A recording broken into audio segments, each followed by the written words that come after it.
Welcome to this morning's Bambuddha Boost, everybody. My name's Anna Shepherd and I'm the founder and CEO of Bambuddha Group, which is a leadership network that offers coaching and all kinds of good stuff for leaders that aren't just dedicated to being inspirational, they're dedicated to making the world a better place as well. Today, we've got a good friend of mine, and we used to work together back in the day at Camp Quality, the children's cancer charity, and has gone on to do some amazing things. And one of those is now she's the GM at Orange's Toolkit.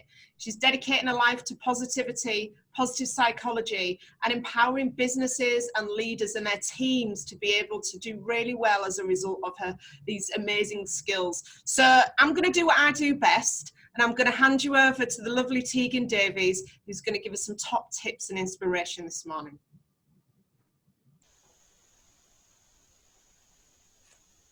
Good morning, everyone. So I'm about to share my screen through the wonderful technology that is Zoom.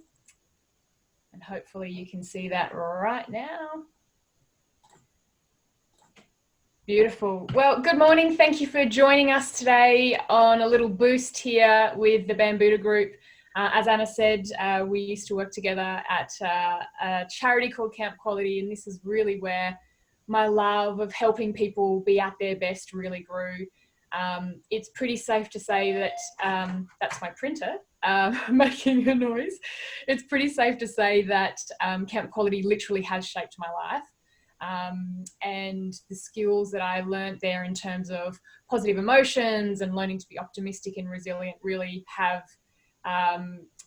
changed the trajectory of my life. So I wanted to share with you just a short little snippet of what we know about the science of positive emotions and why we need them more than ever during this COVID-19 pandemic, because it's really difficult to stay positive and create those positive emotions when there's a lot of uncertainty and change. So I wanted to share with you a little bit about the science of positive emotions.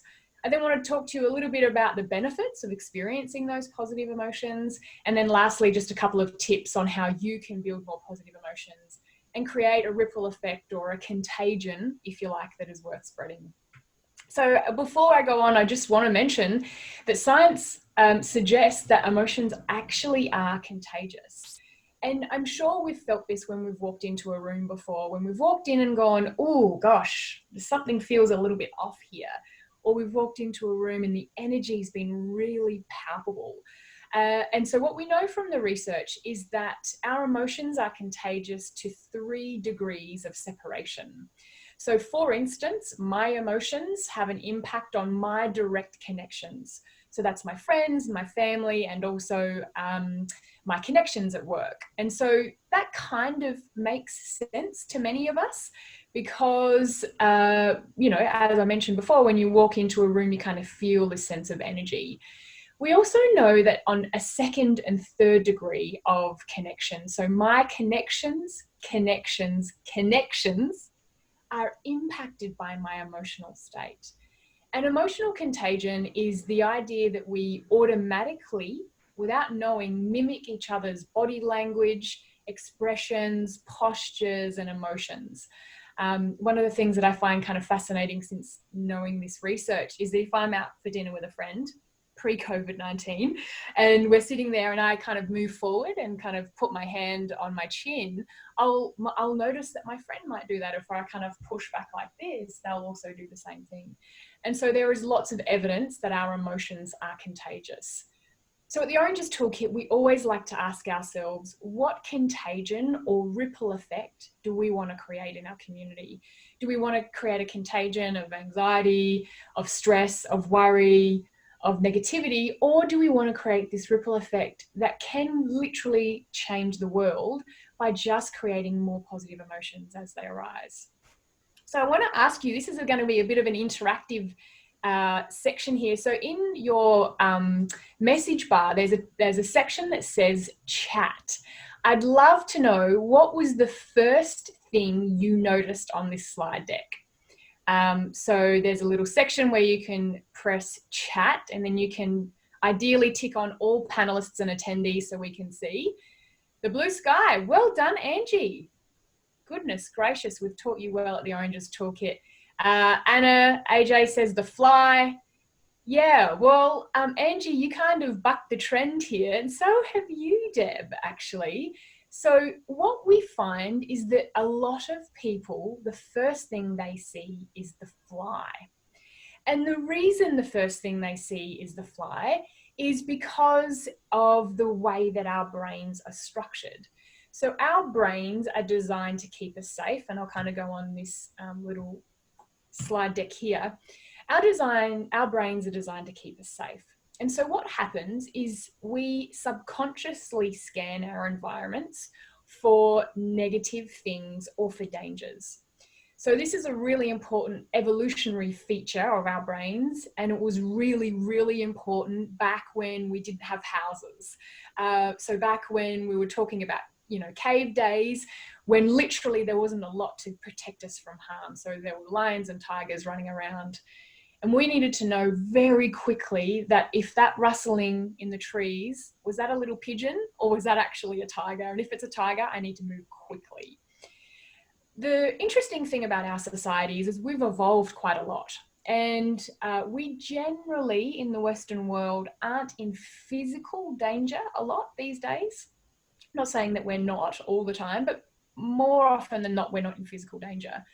But our brains actually perceive negativity as part of that. And so it might be that we're worried that there's no toilet paper during COVID-19. And so all of a sudden, this idea that there's no toilet paper kind of gets stuck in our brains. And I refer to the quote here by Dr. Rick Hanson, that our brains are like Velcro for negative experiences, and then they're like Teflon for positive experiences.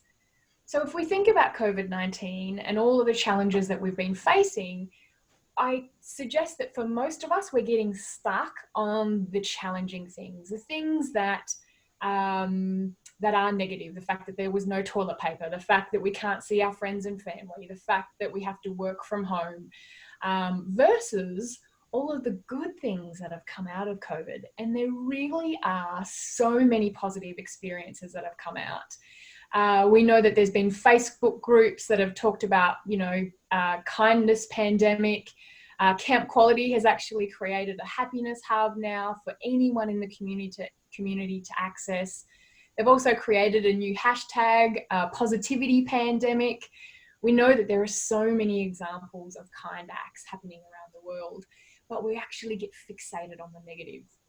I actually had an envelope dropped in my letterbox last week, I presume from a child. It looks like a child's drawing that says, "You're the best." And I don't actually know any kids around me on my street. And I think that that's a really wonderful demonstration of creating that ripple effect of positive emotions. Because as I said, it is really easy for us to get fixated on the negative. So before I go on, this is another opportunity for a quick chat session. Just list for me as many positive emotions as you can possibly think of before we talk about the benefits of positive emotions. Because for many of us, we think about happiness, and that's where we get fixated on. But there are lots of other positive emotions. Let's have a look at the chat. Joy, thank you. Calm, joyful, laughter. Interesting question here for you, Anna. What is the emotion you feel when you laugh? So laughter is the expression of emotion. So what is the emotion that you feel when you laugh? Yeah, good. We've got pride, connection, cheerful, fantastic. So there are lots of other positive emotions. There's optimistic, thank you. Release, yeah, I like that, Nicole. Playful, good. So what we want to try to do, delightful and playful, I really like that, is try to broaden our repertoire of positive. Eager, yes, I like that. And eager could potentially also have a little bit of slightly negative connotation if there's a little bit of anxiety or anxiousness kind of attached to that. Wow, Samantha, you are really going for it. I love it. So what we want to do is broaden our capacity to have more than just happiness. So a few others that haven't been mentioned here is curiosity. We know that gratitude, kindness, compassion are all positive emotions that can help create that ripple effect that we want to in our communities. So let's actually talk a little bit about the benefits of positive emotions. Why do we even care, and why do we want to cultivate more of them? Well, the first thing is, as we know with our negativity bias, we need to be pretty deliberate when cultivating positive emotions, particularly during COVID-19. So the first one here is the benefit of the energy we get physically. So we know that when we experience positive emotions, there are benefits or a broadening and building of our physical resources, literally to our heart health. So our cardiovascular fitness improves when we experience positive emotions. We also know that our social connections improve. And the one that I really like here is our intellectual resources. Our cognitive capacity, so the things that happen in our brains, the processing in our brains, actually improves when we experience positive emotions, including the cognition, including memory, including our ability to solve problems. So if you've got a day of lots of problem solving or lots of decision making, try to find ways to build more positive emotions. And then the last one here, the psychological benefits of positive emotions. We know that when we experience lots of positive emotions, we can actually improve our levels of resilience. And when we improve our levels of resilience, we've actually got more in our tank to navigate the challenges and the uncertainty that we're experiencing at the moment.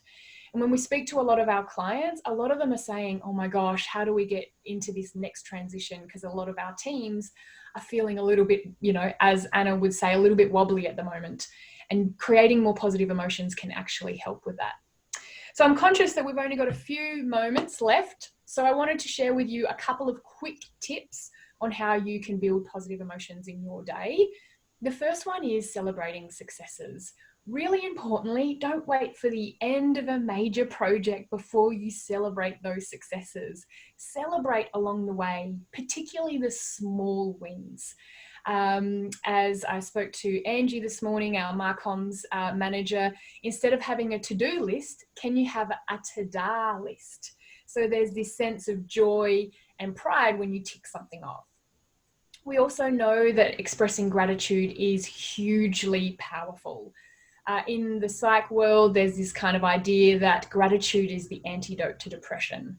I don't want to say that just by expressing gratitude, you won't have depression or you'll get over your period of depression. But what's important here is that we know that science suggests that expressing gratitude more regularly can lessen the levels of depression. Not in everyone, but in many people. So that's quite interesting.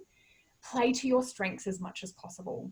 If you don't know what your strengths are, there is a free online strengths profile that's been completed by literally millions of people across the world. That's called VIA, character strength. So you can literally Google that as we speak, and do it today and feel or understand what your strengths are.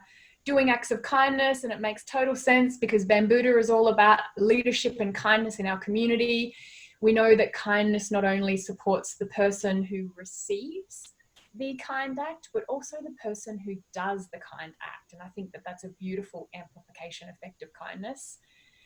Exercising is really important. It gives us dopamine and endorphins, which enables us to have a great, thank you, Anna, for sharing the VIA character strengths. It enables us to build upon our prefrontal cortex, which is a whole nother 10, 20 minutes of conversation. I also think the importance of being present and really listening to people can not only create positive emotions in yourself, it also says to the other person, I see you and I value you.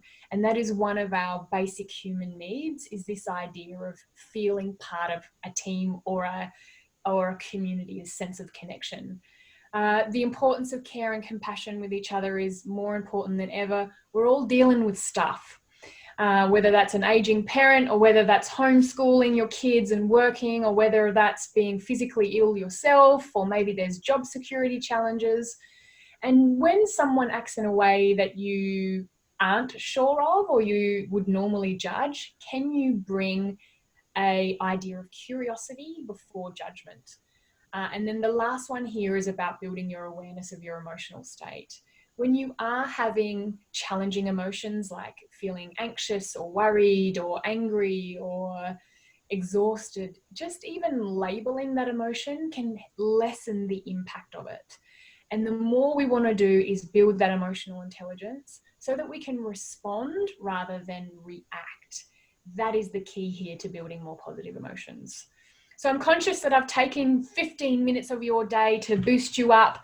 And I wanted to, on behalf of Camp Quality, say thank you for dialing in. And more importantly, thank you for prioritizing your self-care today.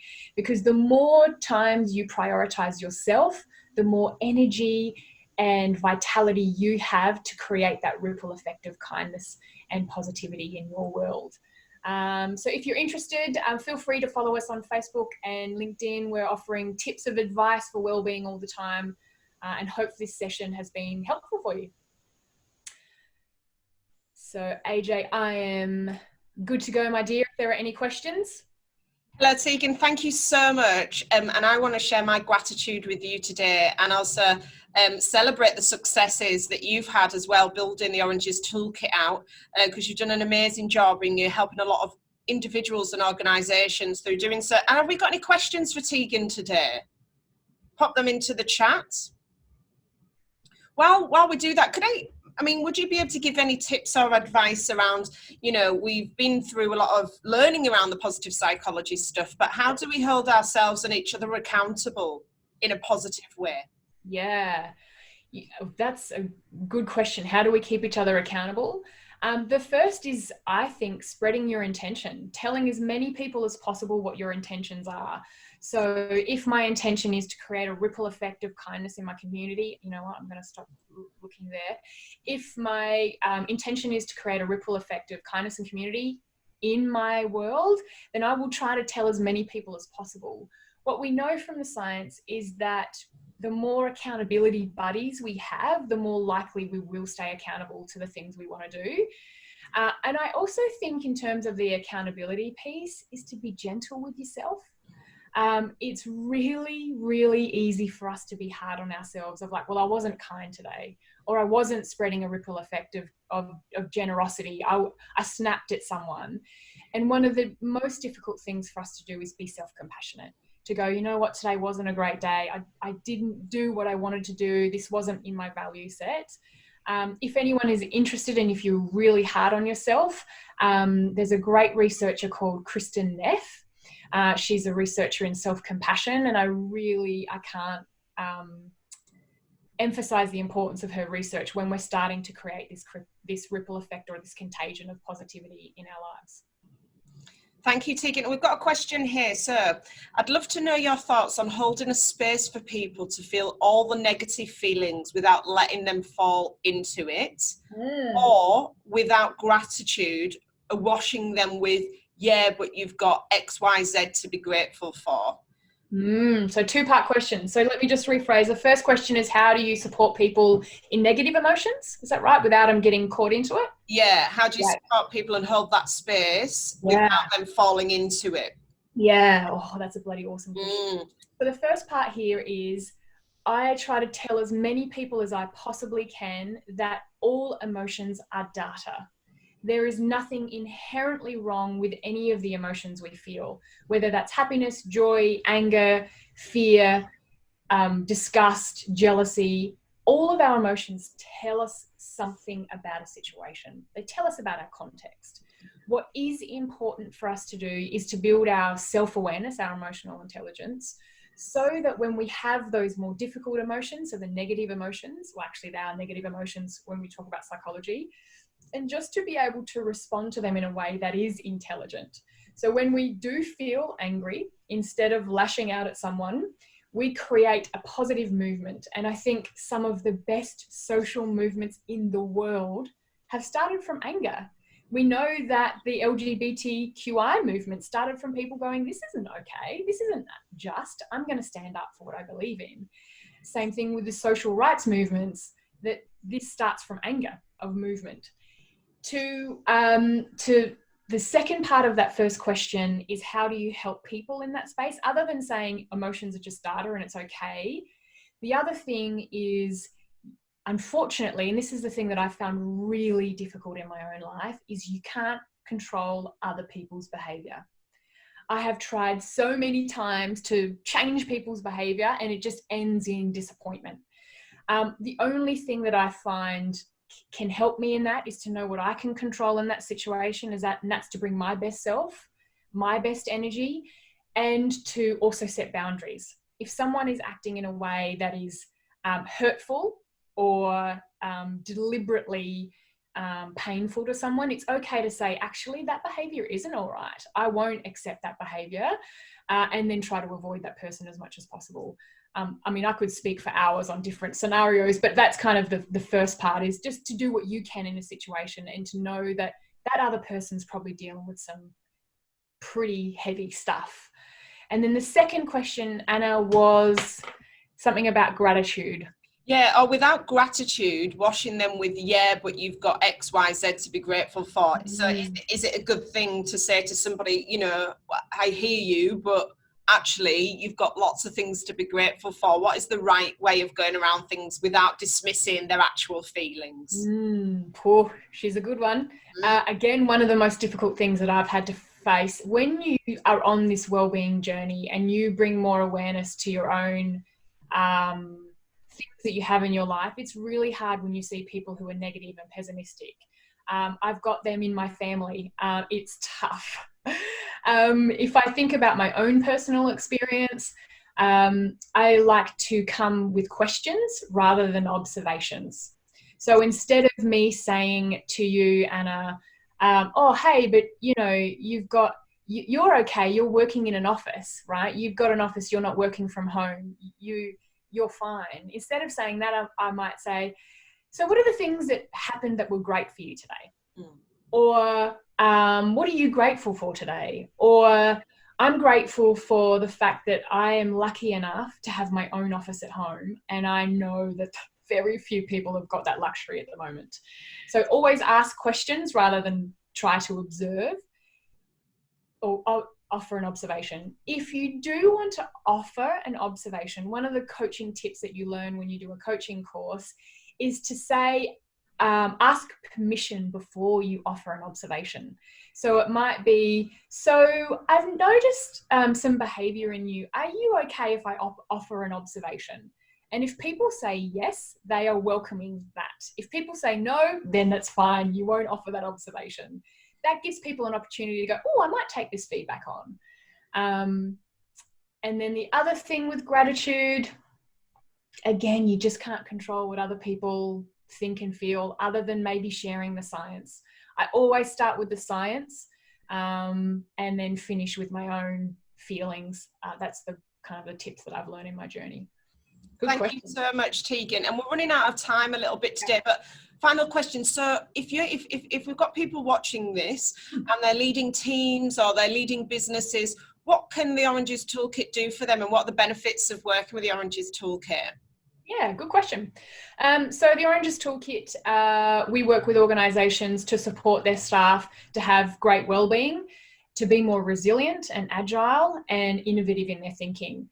Now, more than ever, we know that services like Oranges Toolkit are really important to help staff be at their best, irrespective of the external environment. We know a lot of staff are really struggling at the moment, which is why we're working a lot with our clients to support them in that. So in terms of our services, we offer what we did before COVID-19 was all face-to-face, but we too have pivoted greatly in the last couple of months. So we now offer webinars in terms of very COVID-specific webinars to support organisations. We also offer coaching as well as wellbeing consulting as well. Really what we are determined to do is change the landscape in the world around organisations and enabling wellbeing to sit at the front of that. The other cool thing is, and you can see from the deck here, we're also a social enterprise. So 100% of our profits go to Camp Quality, which is where this program originally started. So if you're curious, feel free to jump on our socials or our website to find out more. Thank you so much, Tegan. And I think the biggest lesson that I've learned from Tegan along the way, which I've got to be honest, I've learned a massive amount from you and our friendship, so thank you, Tegan, is just about how important it is to have those successes and to try and hold yourself accountable, to look at these different ways of being. And my question to you today, everybody, is what successes do you have to celebrate over the past couple of months with regards to this whole period? And there's a lot of silver linings, more some than others. And also, what are you going to do for yourself today to be kind? And what can you do for somebody else today to be kind? So thank you for joining us. We'll see you next week. We're back on Tuesday with another boost, with another inspirational leadership advice and tips. Take care today. Be good to yourself. Be kind to each other. And thanks again, Tegan, for everything. Pleasure. All the best, everyone. Thanks for dialing in.